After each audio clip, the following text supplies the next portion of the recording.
Emmanuel Macron, C'est pas la police en direct municipale, de c'est Tokyo, Macron. au Japon. On l'écoute. Permettez-moi, Madame la Première ministre, chère Sanae, de vous dire la joie d'être au Japon pour cette nouvelle visite et vous remercier pour la remarquable omotenashi que vous nous avez réservée, ainsi qu'à toute la délégation dans ce palais d'Akasaka, qui est un lieu chargé d'histoire et cher au peuple japonais. Vous l'avez rappelé, l'amitié qui unit le Japon et la France puise sa richesse dans une histoire longue et nous célébrerons en 2028 le 170e anniversaire de nos relations diplomatiques. Mais ces liens, s'ils sont nourris par une amitié profonde, notre culture, notre histoire, sont aussi tournés vers l'avenir et les préoccupations de nos concitoyennes et concitoyens.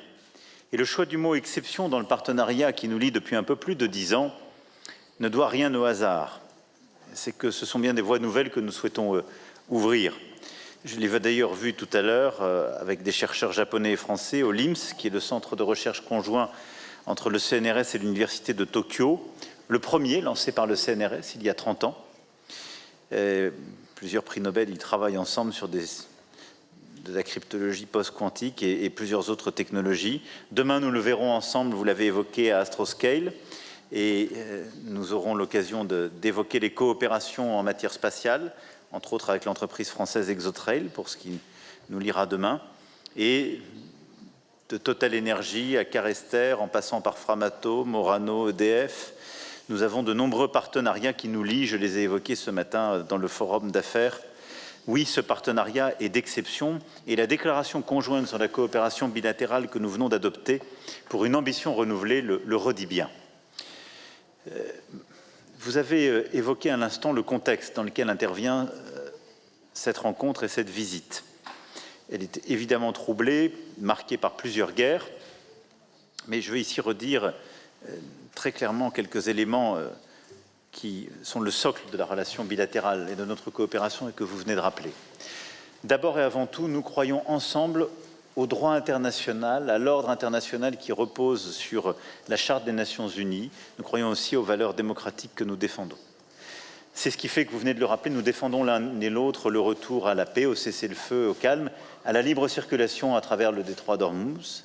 C'est le fait aussi que depuis février 2022, avec constance, le Japon se tient aux côtés des Européens pour rappeler l'importance d'une paix juste et durable et le respect du droit international.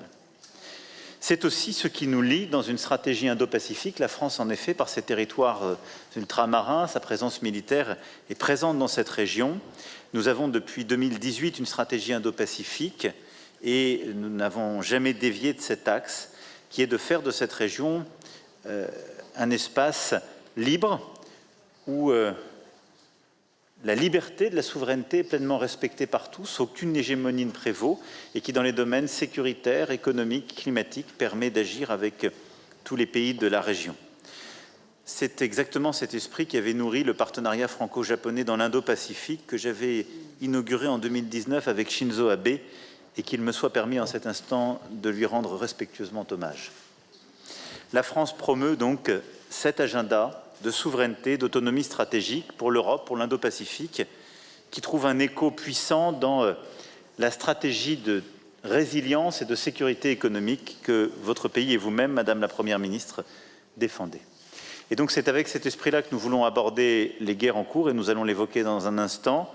C'est aussi dans cet esprit-là que nous travaillons ensemble dans le cadre du G7, qui vise à renforcer justement nos relations et à traduire de nouveaux partenariats pour faire face aux déséquilibres économiques mondiaux, pour faire face aussi à la crise énergétique actuelle. C'est ce qui avait d'ailleurs présidé il y a quelques semaines à la décision prise ensemble de libérer une partie de nos réserves stratégiques pour justement faire baisser les prix du pétrole.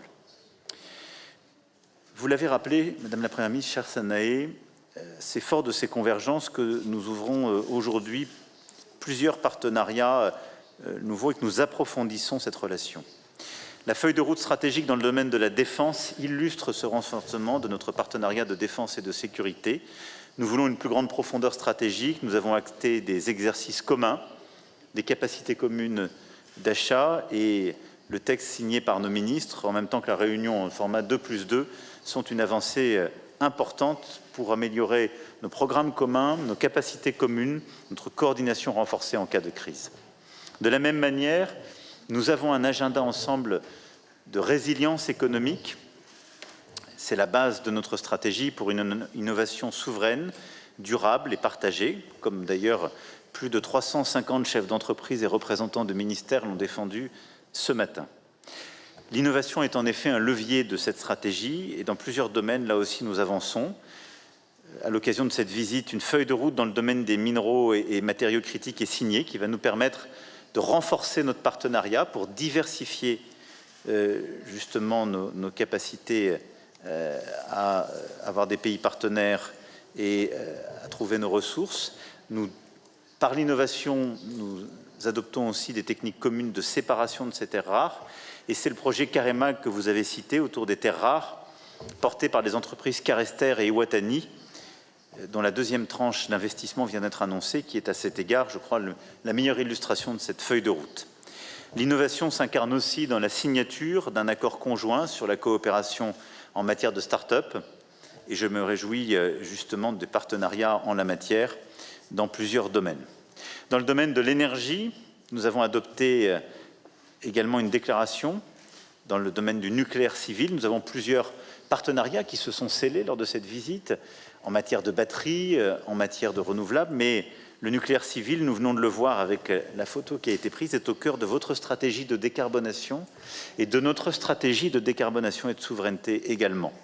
Et donc, nous souhaitons continuer d'aller de l'avant avec des collaborations dans le domaine de l'aval du cycle, du démantèlement, du développement de la filière à neutrons rapides, et également de l'uranium. À l'image du projet SFMOX qui porte sur des études de démonstration du multirecyclage du combustible, de l'investissement à long terme d'EDF Cyclife auprès de la préfecture de Fukui dans l'initiative innovante d'un recyclage des gros composants métalliques irradiés, mais également par la volonté de construire de nouvelles capacités. Vous avez rappelé l'importance du projet ITER, et je souhaite que nous réussissions le plus vite possible également à aller ensemble voir celui-ci. Ça permettra aussi à nos parcs de s'affranchir d'imports supplémentaires d'ici 2100. Mais au fond, nous avons une coopération très large qui est aussi portée par des accords entre nos acteurs industriels, avec la participation aussi du CEA sur les études de recherche et de développement et de Framatome sur la conception du démonstrateur japonais. Notre volonté commune est de disposer en effet d'un réacteur nouvelle génération avant la moitié du siècle, ce qui est une opportunité majeure pour les prochaines décennies et au-delà. Notre partenariat, vous l'avez dit, est également dans le domaine du spatial. Il franchit lui aussi un nouveau cap avec la signature d'un arrangement technique pour la mise en place d'un officier de liaison japonais au sein du commandement de l'espace français, la signature d'un accord de soutien au développement des relations dans les écosystèmes, entre les écosystèmes industriels et des coopérations nouvelles dans le domaine de la régulation des activités spatiales, dans la perspective du sommet spatial international que nous organiserons en septembre prochain en France. Mais là aussi, qu'il s'agisse des lanceurs, des petits lanceurs réutilisables ou des constellations basse orbite, nous avons des perspectives de coopération importantes. Dans le domaine de l'intelligence artificielle, nous avons une déclaration conjointe qui illustre également notre alignement de vues. Nous croyons dans une intelligence artificielle souveraine et frugale. Nos chercheurs, comme nos entreprises, sont engagés dans ce domaine.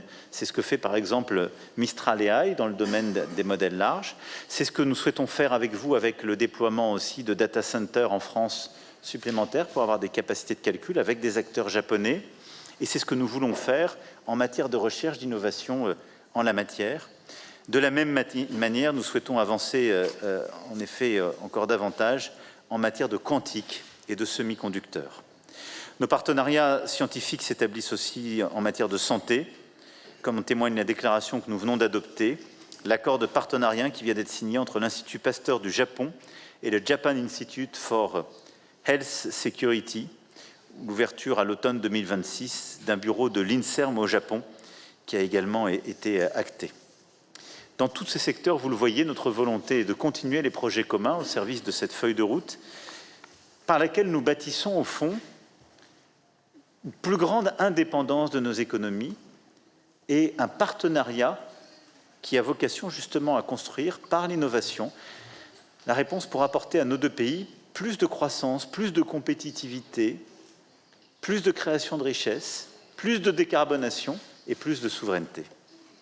C'est aussi fort de cela que nous souhaitons voir davantage d'investisseurs japonais en France et j'ai renouvelé ce matin l'investissement à l'événement de Choose France pour beaucoup d'investisseurs qui sont déjà pour certains des partenaires historiques et très fiables. Enfin, la relation franco-japonaise, c'est aussi le lien entre deux peuples, deux cultures. C'est pourquoi le Japon, pays d'honneur de l'édition 2026 du Festival de Cannes, sera également à l'honneur du Salon du Livre de Paris en 2028, l'année de célébration de nos relations diplomatiques.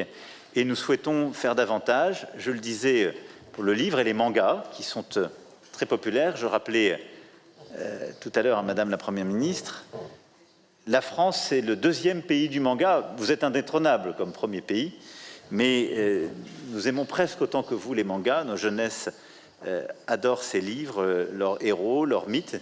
Et nous souhaitons continuer d'abord à les développer, à le vendre, à lutter contre le piratage, c'est ce que souhaitent nos éditeurs, à développer là aussi les partenariats et à développer également les programmes communs et donc les coproductions audiovisuelles, cinématographiques. Et nous souhaitons également, je le disais, sur la propriété intellectuelle, consolider les liens. Et donc 2028 sera l'objet de plusieurs initiatives en matière de musées d'exposition, en matière de salon du livre et en matière de séries, où là aussi le Japon sera à l'honneur des plus grands festivals que nous avons. Voilà, Madame la Première ministre, chère Sanae, Mesdames, Messieurs, ce que je voulais ici dire en quelques mots. Ce partenariat est en effet exceptionnel. Il est ancien, mais il est d'avenir. Il est nourri par la tradition, mais il est extraordinairement contemporain. Et c'est ce qui fait notre force. Et c'est ce qui fait aussi qu'il y a dans la relation entre le Japon et la France quelque chose d'une réponse au désordre du monde. Une vision commune, une constance, une affinité et une capacité à faire quand nous avons décidé. Merci pour l'accueil d'aujourd'hui, pour cette amitié. Je serai très heureux de vous rendre cette hospitalité dans quelques mois à l'occasion du G7 et je l'espère d'un moment bilatéral ensemble. Merci, chère Sanae.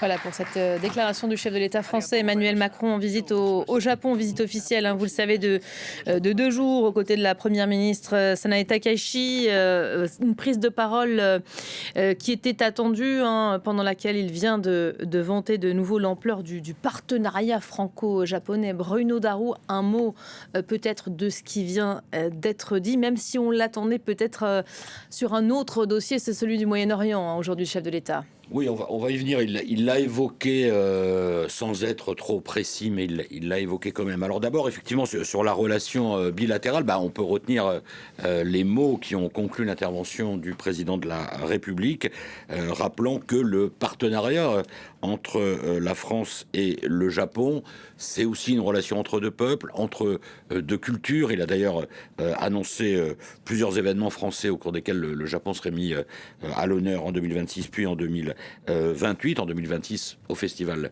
de Cannes, car c'est aussi un lien très axé sur la culture. Il y a la culture et puis il y a les liens économiques qui là aussi ne datent pas d'hier. Certains prédécesseurs d'Emmanuel Macron étaient très nippophiles, si je puis dire, comme Jacques Chirac par exemple. Donc c'est un lien ancien, mais comme l'a dit Emmanuel Macron, ce partenariat il est ancien, mais il est d'avenir. Il repose sur une tradition, mais il est extrêmement contemporain pour tenter de répondre au désordre du monde. Donc là, on va revenir sur cette phrase. Après, sur le bilatéral proprement dit, Emmanuel Macron a vanté les coopérations existantes et qui vont être développées, notamment dans le domaine de l'énergie, en particulier du nucléaire civil. Et si on comprend bien, ça c'est quand même important, il y aura une coopération entre la France et le Japon pour déboucher sur la mise au point d'un réacteur nouvelle génération avant 2050. Coopération renforcée aussi dans le domaine du spatial, de l'intelligence artificielle. Les deux pays sont d'accord pour, je cite le chef de l'État, une intelligence artificielle souveraine et frugale. Coopération aussi renforcée sur le quantique, les semi-conducteurs, la santé.